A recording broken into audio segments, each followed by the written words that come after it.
Hello and welcome to the Black Tower. I'm your host, your guide, your brother, the Sorcerer Path. As promised, knowledge lecture number 1. We're going to do this on a Paths of Power, okay?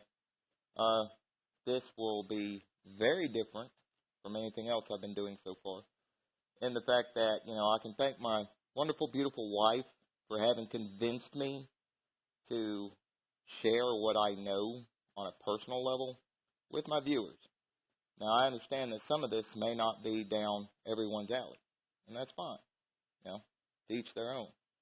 I use a little bit of the Necronomicon, actually I use a ton of it, as a backdrop to my own system that I've developed slowly over the years, which just is incredibly out there somewhere.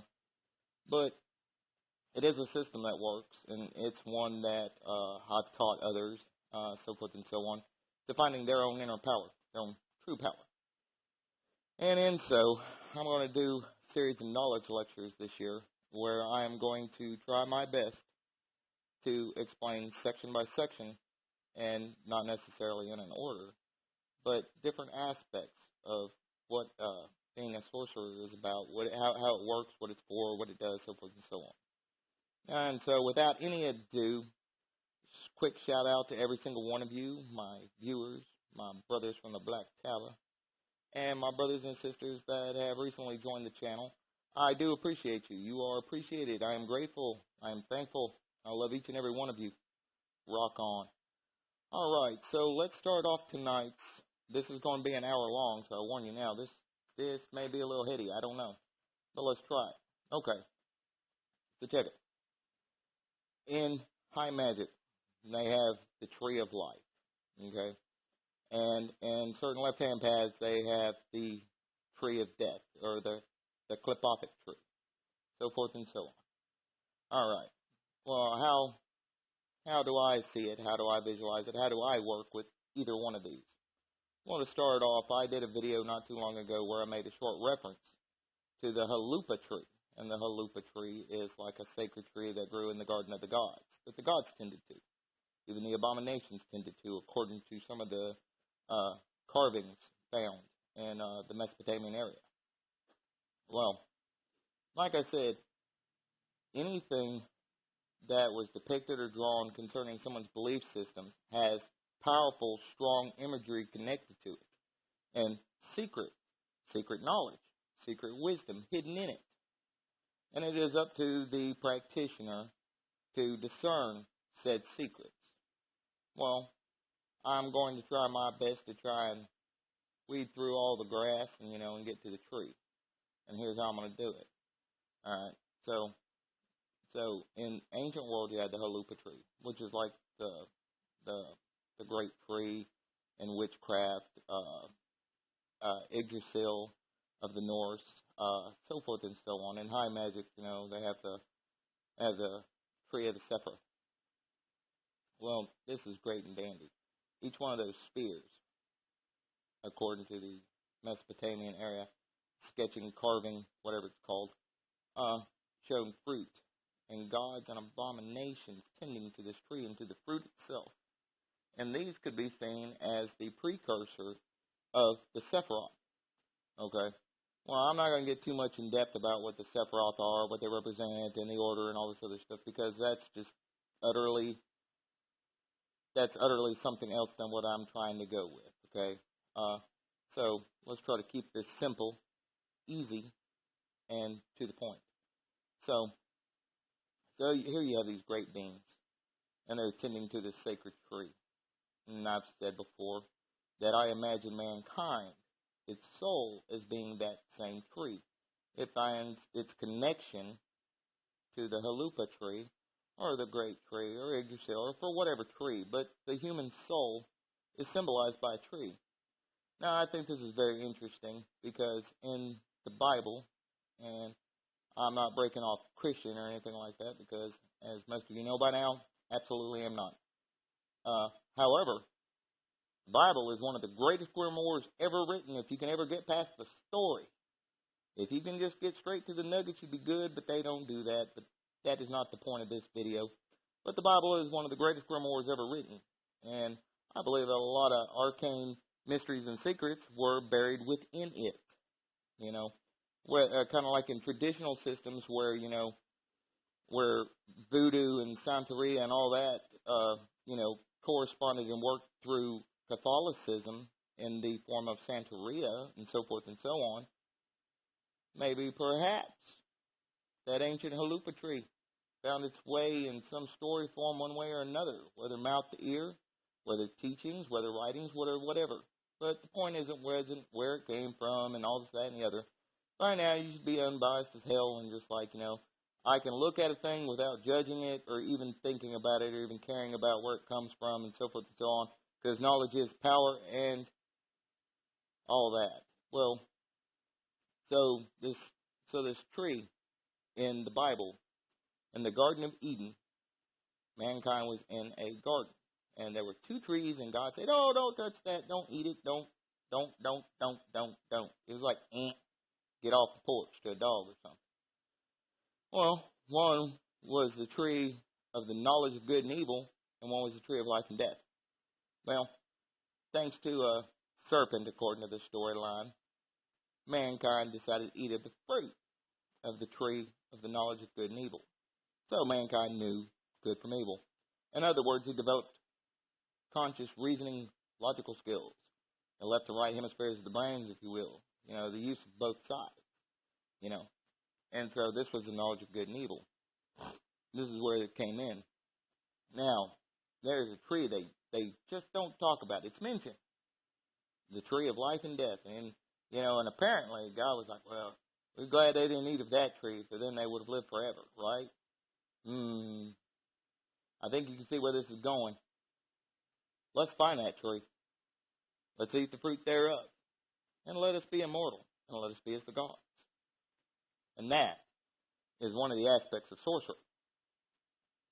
Now, in a sorcerer's line of immortality and things, it is not that the sorcerer is working to become immortal. The sorcerer is realizing that the part of him that lives on forever is immortal, is already inside him, his or her soul. Okay? Now, with this in mind, then where does the tree come in? Why do you, if you're already whatever, why do you got to have that? Because the tree contains knowledge. Fruit was always a symbol of knowledge. You know, it wasn't just a serpent sitting there going, hey, you'd be like him if you ate that. Ain't like that. But it kind of is. Because think of it this way. In today's world and society, they say you are what you eat, so forth and so on. Well, my mind goes right off in the gutter on that one. And that maybe that's just me, and maybe it's just me being funny, and I apologize. But let us think on that one for just a minute. What we partake of, what we put inside us, what we consume. You know, whether you're a Christian hell-bent on missing hell and thinking that you've got to memorize 2,000 scriptures. That's what you're taking in. Taking in the Word of God according to them. Okay? That's knowledge. But now the sorcerer takes in a different kind of knowledge. Sorcerer takes in the knowledge that the dead have. See, because it's kind of funny between being born, living, dying, and being reborn in that cycle. The soul goes through transformations and change and things like that. Well, I'm not going to go too great in depth or detail about in what book and where and what page and which chapter and so forth and so on, all this information is in. But in the occult world, there is this knowledge that is just all-encompassing.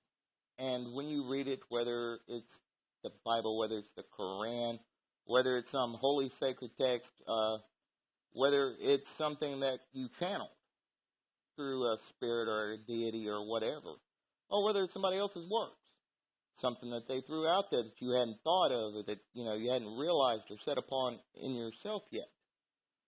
To know these things that you did not already know is to empower yourself, is to give yourself power over things, so forth and so on. Well, a sorcerer, or my particular brand of sorcery that I use, revolves around two things. The will and the Word. And here's what I mean by that. Will, I think you can see where I'm going with what will is. Will is that staunchness, that hard-headedness, that I am, I will, I have, I am, so forth and so on. Well, the will is directly connected to the firmness of mind. So when we're trying to strengthen our will, what we're trying to do is to protect our mind, to strengthen our mind, to think only the thoughts we want to think, to visualize only things we want to visualize, so forth and so on. And so the path of the sorcerer is built upon the will, or the mind, or how the heart and the mind are one. Now, onto the Word. Now, the Word is kind of interesting because, once again, and this is where I say that the Bible is one of the greatest grammar words in the world. It says in there that the power of life and death is in the tongue. That's cool as hell. Because if you can ever start to believe that here, you unleash the potential and the ability to have your words have that kind of effect. Now, it doesn't take you having to believe that for that to happen. Have you ever had a bad day and you're like, oh, it can't get any worse, and all of a sudden it does get worse? It's because your words spoke a split truth. It spoke your sarcasm of, oh, well, it can't get any worse, and then it spoke the truth, that it could get worse, because there was an opening. And see, and that's where the whole thing of protecting the mind comes from, is that it's not what goes in the temple that defiles the temple, it's what comes out of the temple that defiles the temple. Yes, once again, quoting that lovely big-ass book that they burnt people over and killed and everything else. But hey, so did other religions. Other religions used to kill the Christians. Imagine that. They weren't the first to invent that, nor will they be the last. But getting off that, though, but sticking with the Word aspect of it. Okay? So, by my will and by my words, by my will, by the firmness of my mind, by the solidity of my thought, by the truth that is within my heart, I am strong and I am a defense. Okay? And I'm also a power. Now, by my word, when you speak only the words that are truth to you, then you start to unleash the power, the true power of a sorcerer. Okay? Now, like I said, this may be kind of long and drawn out, and I do apologize, but I am trying my best to explain something that is honestly is just not touched on by too many people. It's really not, because it is a varied explanation. It's very in-depth. Anyway, so how do we form powerful words? How do we make words that are powerful? Easy. All the videos where I've been saying where if you can't be truthful with anybody, be truthful with yourself. If you can't be honest with anyone, be honest with yourself. That is all because of one thing and one thing alone. The words that come out of your mouth must be the words that you desire, the words that you truly believe. And when you do this, all that you do is an act of magic. Now, if you followed along this current too long and you're like, oh, everything I say is going to happen, blah, blah, blah, you're going to drive yourself in a loony bin after a while, because you're going to feel like you're going in circles, and that ain't the trick. The trick is to understand how powerful your words actually are. When you understand how powerful your words are, you will use them with caution, with discernment, and with consciousness. Because if you're like me and you do not succumb to a world where the gods rule over you and tell you what you are and aren't going to do, what you can and can't have, what you can and cannot accomplish. If you do not adhere to that, then you're on the path to self-mastery. Well, I hope you are. If you truly want to have the strength, the will, the power, and the knowledge, and the wisdom to change your life, to change your world, to change everything about it, you're going to have to start from the root up, which means subconscious, within the depths of your heart, within the dark places of your mind. And you are going to have to empower, strengthen, and embolden them.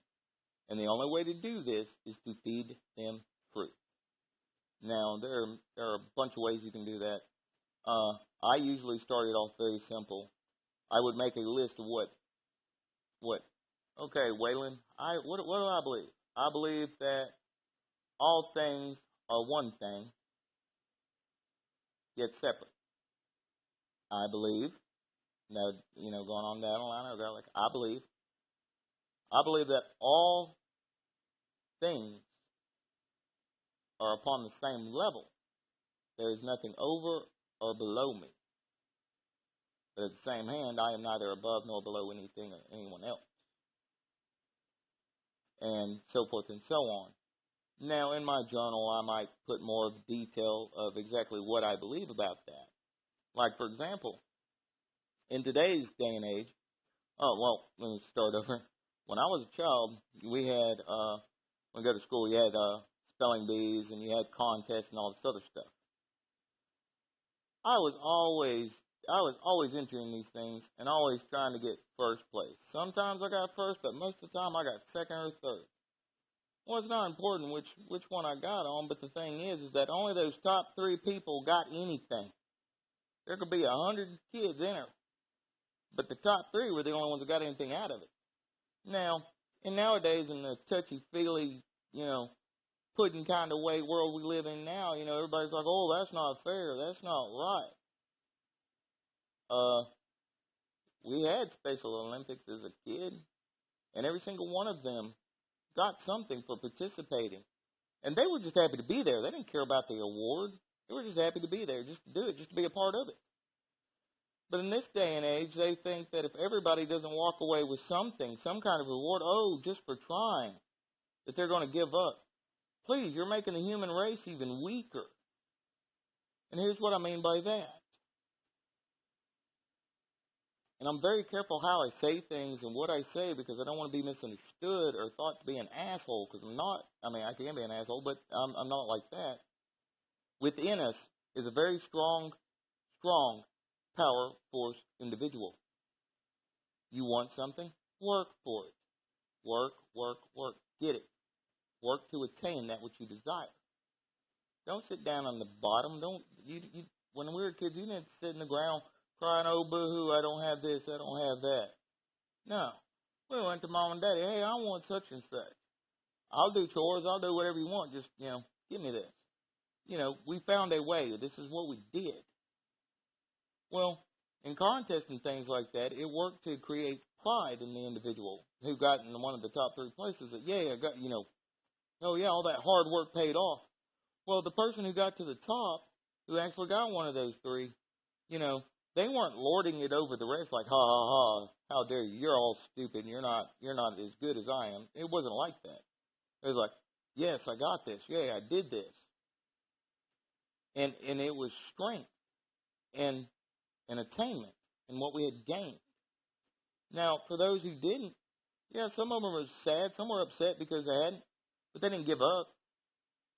Because society didn't teach them that just because they didn't get in the top 3, that they weren't good enough. No, they were like, it's okay, son or daughter, you'll get it next year. We'll work even harder. See, and that's the difference. It's in what we taught. It's what we taught our children. It's what we were taught, so forth and so on. In a sense, what we as individuals on a magical path, we're doing the same thing. On the magical path, we would like to say that all beings are equal. Some are a bit more intelligent than others. Some are a bit more capable than others. Maybe not as intelligent, but they can make what little bit they do know work better than the myriad of things somebody else knows. There's nothing wrong with that. The spice of life and all that, our imperfections make us perfect according to my wife, and it works for me because I believe that. If you truly want something, you have to work for it. You have to go looking for it. I could sit here at the house and be like, I want $1,000. And I can light a candle. $1,000 going to come to me? Oh, well, that's funny. Every time I've done that, I get loan offers in the mail. that's awesome that they can give me $1,000, but then you got to pay it back, right? Well, what happens if you don't have the money to pay it back? Oh, that's where it gets tricky. That's where you've got to figure out how to come up with the money to pay it off. So you see, that's kind of how this works. Is to a degree, you are going to have to work. You're going to have to do something to make it work, you know. Whether it's charging for services, whether it's working somewhere, whether it's, you know, hustling, whatever your game is, play on. That's what you do, you know. And you just keep at this. Well, in a sense, magically speaking, and in the form of, you know, this path that we're on, this path that we're working, nothing is free. There is nothing free. It's going to cost you something, whether your sanity, whether your emotions get in an uproar, whether your life turns upside down, whether whatever. Because anything could happen. And there's no way to know exactly what can and can't happen, what will and won't happen. You just have to trust in yourself and want to be on the path bad enough that you're willing to forego whatever the cost may be. Otherwise, it would not be sacrifice. Because the sorcerer's world is full of sacrifice. It's not always sunshine and dandelions. I wish it was, because I love me some dandelion tea. That's really good. But sometimes it's hard. Sometimes it's rough. Sometimes everything gets taken from you. Sometimes just one or two important things get taken from you. But like I was told when I was a kid, life hands you lemons, make lemonade. Well, I was always short of the sugar, you know what I mean? And I know some of you got to be able to connect with me on that thought. I was always short of something, man. My life may have gave me lemons, but they forgot to give me some sugar. Need a little bit of sugar, otherwise it's too bitter to drink. But the thing is that fading past that. It's about taking anything and everything you possibly can and doing everything you possibly can with it and growing with it. Okay? So let us say, for example, that you're sitting there. You're sitting on the ground, you're standing up. And let's say that you have absolutely no idea how to start down the path of a sorcerer or how to even do the stuff I talk about. Well, that's where I came in. That's why I decided I would do my first knowledge lecture on the Sorcerers Path. The Sorcerers Path is also sometimes known as the Serpent's Path, because it is a winding, twisting thing. And because serpents represent knowledge, wisdom, so forth and so on, you can see where this comes in. It's a Saturnian thing and so forth and so on, what have you.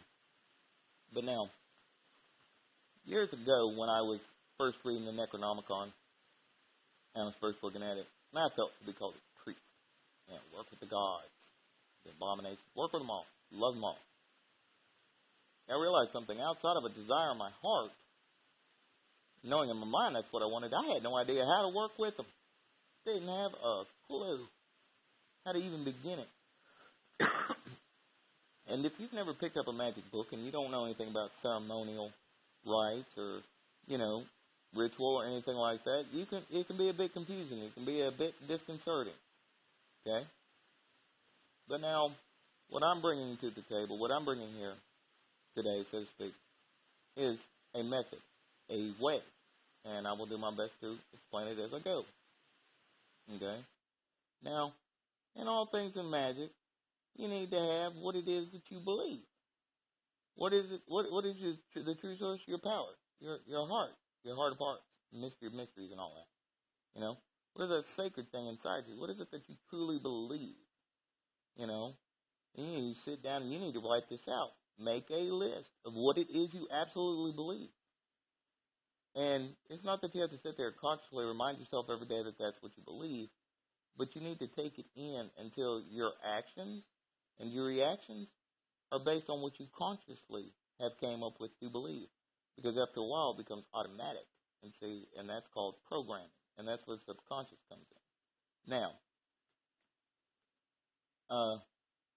years and years ago, when I first sat down and I did all this, and I was thinking, okay, magically, what can I connect with? What do I feel called to? Whether it was angels, demons, whatever, you know, the gods, goddess itself was on. I was like, what do I truly believe? It took me a long time to piece it together. It took me years. And I was introduced to words, phrases, things like that. And it was a system of how to put what I believe into words so that I could work with it. One of them is known as a creed. Now, a creed is something that is spoken, or that is acted out in ritual, to be the physical manifestation, or the physical act of a spiritual seat, or seed, whichever way you wish to look at it. Now, mine was this. The God who commands is in my mouth. The God of wisdom is in my heart. My tongue is the sanctuary of truth. A God sitteth upon my lips. My word is accomplished every day. The desire of my heart realizes itself as that of a God when he created. I am eternal. Therefore all things are as my design. Therefore do all things obey my word. Now, I gave that. That is my own personal creed. Because in high magic, there are lots of fancy ways of doing things. And I broke it down, and I created a creed that worked for me. The God who commands is in my mouth, which means my voice is the voice of a God. The God of wisdom is in my heart. My heart. I know my heart. I know what I stand for, what I don't stand for. I know what I will and will not do. So, the God of wisdom is in my heart. Because when it comes to decision-making, choices, stuff like that, wisdom is the key of it. My tongue is the sanctuary of truth, means that my tongue holds only truth, only words of truth. A God sitteth upon my lips. When in the Egyptian Book of the Dead, they talk about the opening of the mouth. It's so that the spirit can enter or leave. It is so that you can speak in the afterlife. Okay? Well, in this sense, a God sitteth upon my lips. My word is accomplished every day. Okay? If your words are your own personal truth, and your desire, and you remember the power of life and death is in your tongue, and you can see where I came up with this. My word is accomplished every day. The desire of my heart realizes itself is that of a God when he created. Now, I am eternal. The soul inside is eternal. Therefore, all things are as my design. You got to imagine that the soul is not just some piece of moldable clay, but the soul is also an intelligence. An intelligence that has gone from lifetime to lifetime to lifetime to lifetime. Between the worlds, in the worlds, through the worlds, and so forth and so on. And after a while, it has created its own existence, its own cycle. And therefore, it's a design. Therefore, do all things obey my word. I have put all these things together, and notice how every single bit of this has to do with the head and the heart. That's because you will in the word. Okay? Now, later on, I needed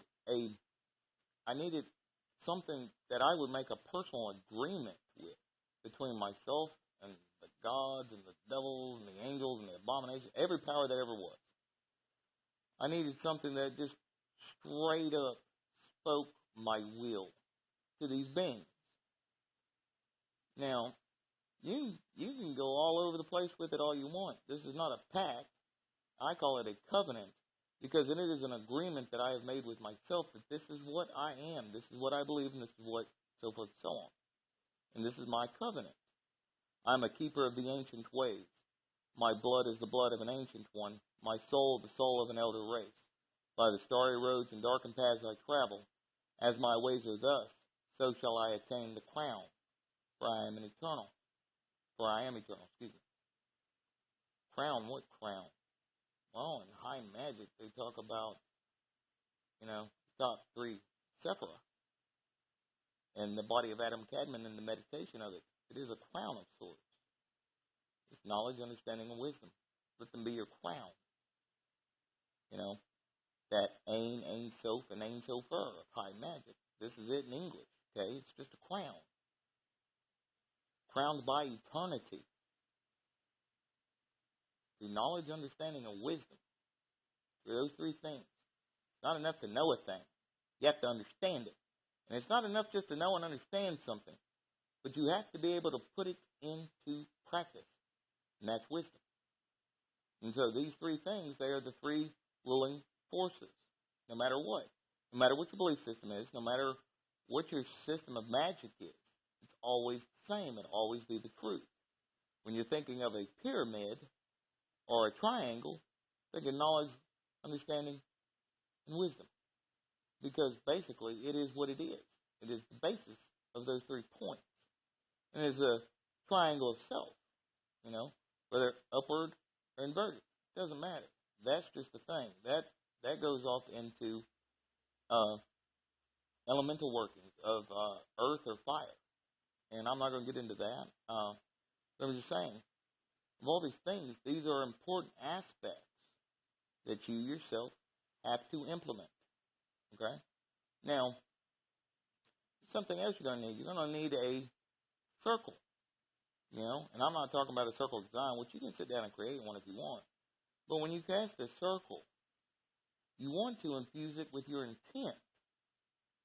What is that circle? What's it for? What's it do? What's it supposed to do? Supposed to keep out the baddies? Is it supposed to harness and channel your energies? Is it to be a barrier?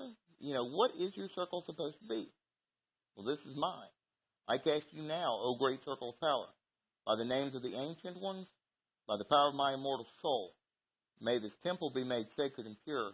All that is worked within its confines be united with power, wisdom, and might. Zi Kutha left Kampa, Zi Marutuk Kampa, Zi Agigi Kutu left Kampa, Zi Agigi Marutuk Kampa. Now, why the ending there? Kuthu left and Marutuk, because the sea beneath the sea, grave beneath the grave.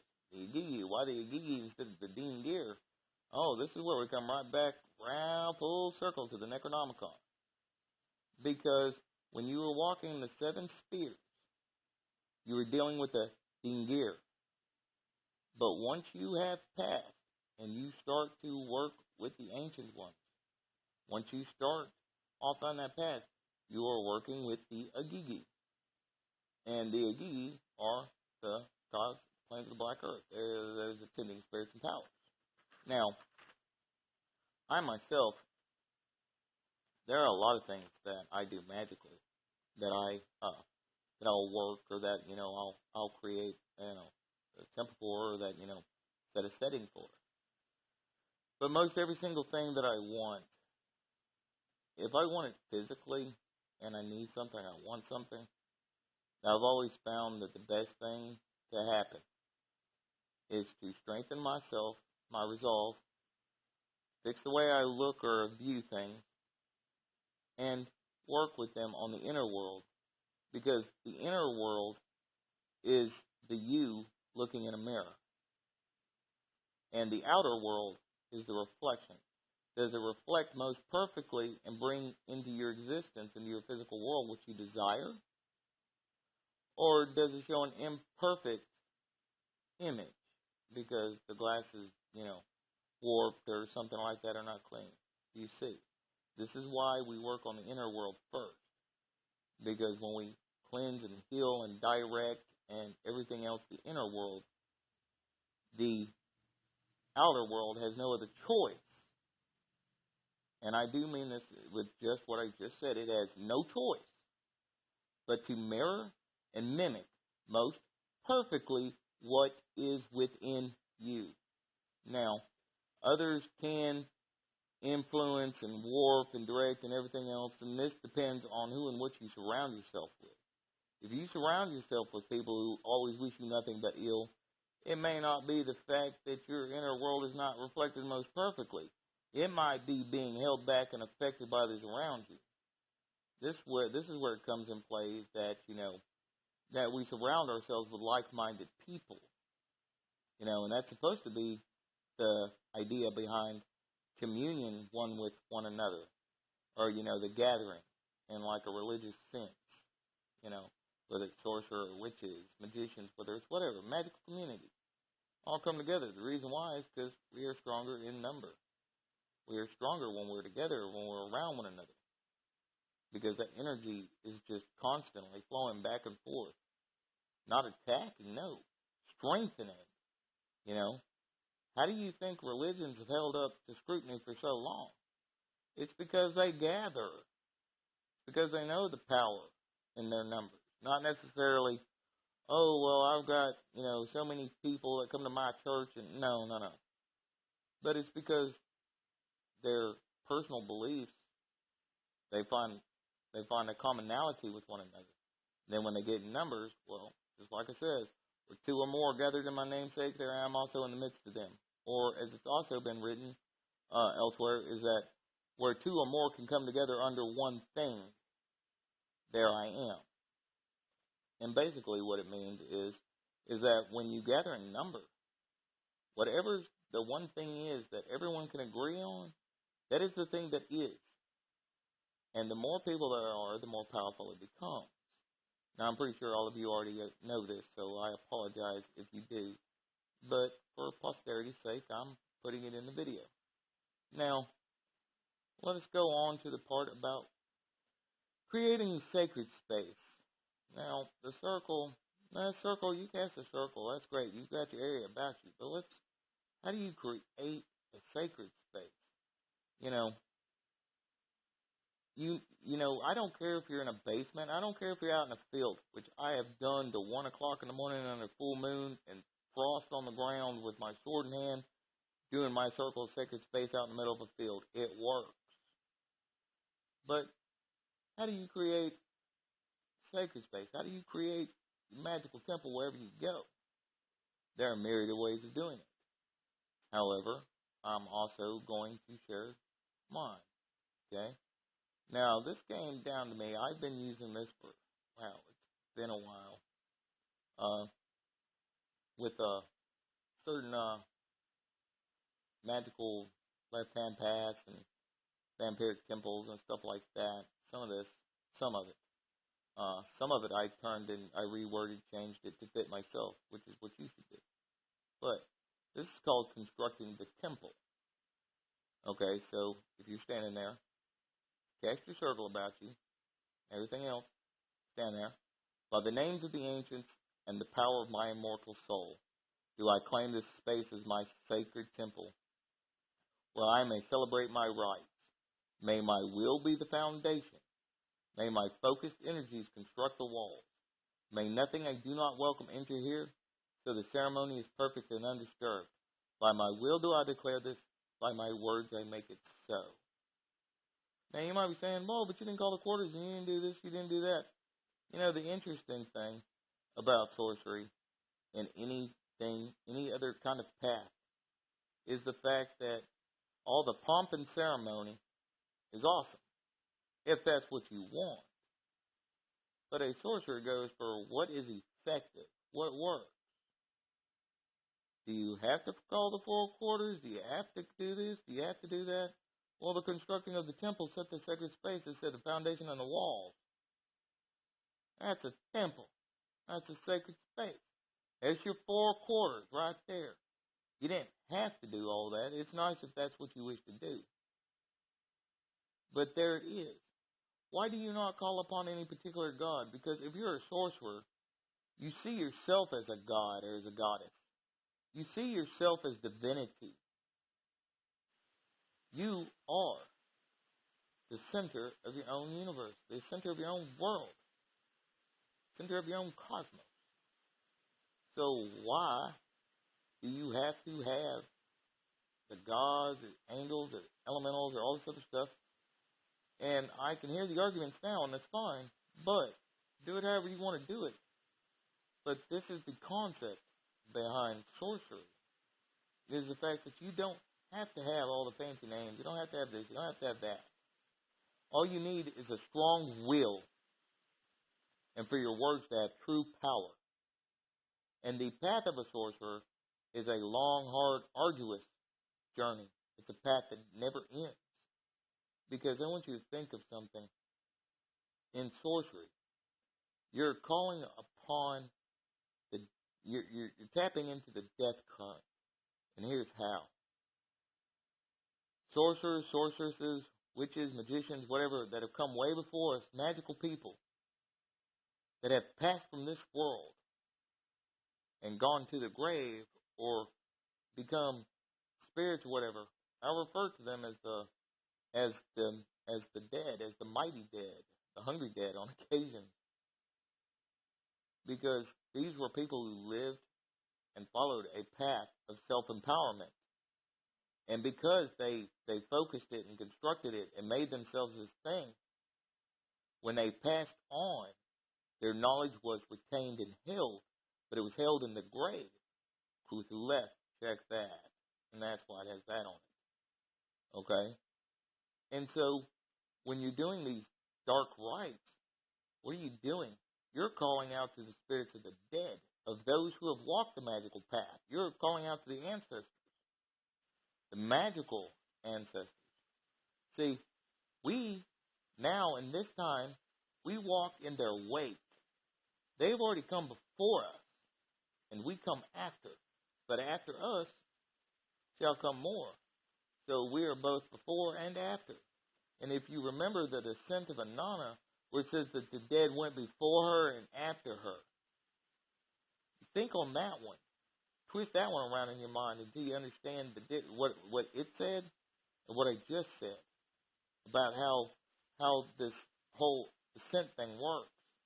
Those that have come before us, who we are now, and those that come after. And we are a line, a straight line. Magical lineage, check that. All connected. Their knowledge is our knowledge, and our knowledge shall be someone else's knowledge. And this is a form of immortality and the gaining of it. Now, after you've constructed the temple, what would you do, well, okay, so I've created this temple, what do I do? Well, I decided I would share something. It's called the Ascension ritual. Now, let me start before I actually give the Ascension ritual. Your circle is cast, and you would want to take and either use a lancet, knife, whatever you got. Just draw some blood and let it drip on the ground. Or on a candle, or upon bones that you've gotten, or whatever. You're feeding the dead. You're feeding the ancestors, the magical ancestors of those who have come before us and those who will come after us. And you're also feeding yourself. So say that's the Trinity. That's the Dark Trinity. Is that which was, that which is, and that which will be. On this magical lineage, on this path. And you say this. Hear us this night before the blood is shining over the land. Hear us, spirits of those long gone, of those that thirst. Remember the longing you held fast. Remember the longing that was taken. By your vengeance on this world, I call you. Live in me, I call you. By all that dwells in dark, remember. By all that hides from day, remember. May you hear my plea. May you hear my cry. May you hear my longing for you. Enter me this night and forever. Live in me and teach me the way long past. Come to me this night. Remember. Bring me into ascension. Remember. Remember. Remember. A lot of times, people think when they're thinking about ascension, they're thinking about, becoming, one with your higher self, or, your divine harps and angels and singing and stuff like that. Ascension doesn't work like that. Ascension is the evolution of self into something far much greater, more human than human, to quote Rob Zombie. Become more, become better, but absolutely always to become more. And so the Ascension ritual was made to call out to the ancestors, to the mighty dead, to the hungry dead, to the lineage of magicians, sorcerers, witches who have come before us. And you're calling to them to help you, to guide you. See, you do not call upon a God to intercede on our parts when we can intercede ourselves. But we must empower ourselves with the knowledge that the dead hold, that it contains. And the way that we do this is through the Ascension ritual. And when do you do the Ascension ritual? You can do the Ascension ritual every night if that's just what you wanted to do. Whatever it takes. This is a very powerful rite. It's most powerful during a blood moon. And I personally cannot wait till January 31st during the full moon eclipse blood moon. That is, I can't wait to actually do this. But anyway, so it's the Ascension ritual is awesome because even if you don't believe or adhere to anything like that, do it. Your life will not be the same. This is magic that works whether you believe in it or not. True magic is like that. True magic has nothing to do with whether you believe it or whether you think it can or can't. It does it on its own because you have called out to the right thing. You've called out to a living thing. And in this case, the spirit of the dead. And not just any dead, but the mighty dead, the magical ancestors, the ones that died walking the magical paths. Many paths, not a particular path, no. It's, I want to get a hold of the good ones. They're all good. Every single one of them good. Really good at what they do. And that's what it's all about. Not being good, but good at it. And then after you've done this, after you've constructed the temple, and you've done the Ascension ritual, it is now time to take down the temple. That's to close it down. And how do you do that? Well, you have to give thanks. Because see, these powers, these forces, you might think, that's too right-handed, that's the right-hand path, and I'm not this, and I'm not this. Dude, please, don't even go there with me. It ain't even like that. If you're still stuck on that, this path is going to mess you up. Because there is a danger to this. You cannot become polarized. You have to be as neutral as Swiss or Switzerland used to be. But anyway, so taking down the temple, you would offer up incense. And you would raise the power. Gratitude is the attitude. Thankfulness, appreciation, feel it in your heart, rise it. And when you have that feeling in your heart, and that is exuding from you, when you start to speak these words, let that feeling be expressed in the words. I thank you all, ancient ones, for helping build the temple. I now unmake the foundation. With my will I dissolve the walls. May we each take back our energies and carry our sacred space away. The ceremony is ended, but the temple lives within. By my will do I declare this, by my words I make it so. So it is, it is. Now, the interesting thing is I have used this particular system for 17 years now. Sometimes when I've been working with the Necronomicon, I do stick to the system that's in the book. But there are times when I'm working with certain beings, and I want them to get a little closer to me, because for some reason the Simon Necronomicon, the way that they've got it, it tends to keep things at an arm's length. Well, just sometimes, I want them a little closer because I want to work with them. I don't want to push them away. So I'll use this particular setting of creating the temple, and so forth and so on. And instead of where the Ascension ritual would be, I would sit there in the center, and on my altar, portable table altar, is dead center, I'd put the seal of the Spirit, candle, incense, and I would begin communing, calling forth, invoking, whatever, but communing with it. Because that particular circle casting of the Ascension Great Circle of Power doesn't keep them out, but it makes sure that they're on a wavelength with you of equality, of respect. Because you didn't, out of fear, I got to put up a circle so they can't get to me. Yeah, screw that. Screw that. You throw something of fear. You ever seen wild animals? They can tell when you're afraid. Especially if you've ever been around wolves or wild dogs. They're just like that. But when you're as fearless as they are, for some reason, they can know that you're not a dog or a wolf. But they can respect you, and it keeps them at a distance from you. Well, in a sense, this particular way of working with spirits, what it allows them to do is to say, wow, this person stands before me without fear. just respect and just desire. Hell yeah, let's go see what he wants or she wants.